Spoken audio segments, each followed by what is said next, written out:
La structure coopérative a été créée en 1953.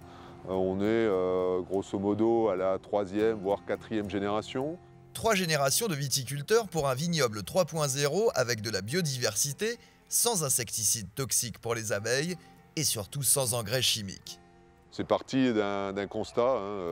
La surface agricole utile viticole française représente 2,3% de la surface utile agricole.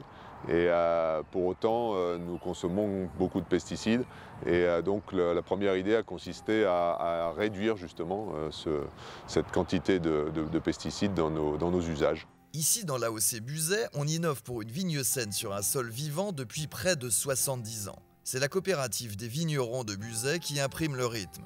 160 viticulteurs engagés collectivement depuis 2005 dans une stratégie RSE.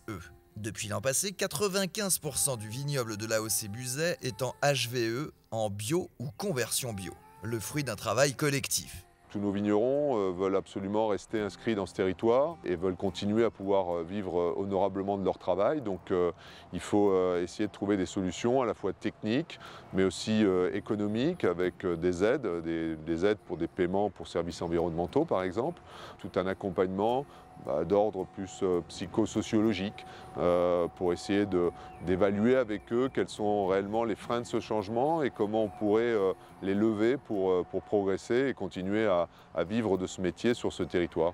À Buzet, on a toujours un coup d'avance. Depuis 2 ans, un vignoble expérimental de 17 hectares a été créé. Associant cépages résistants, agroforesterie et haute technologie, il doit répondre aux problématiques futures du réchauffement climatique.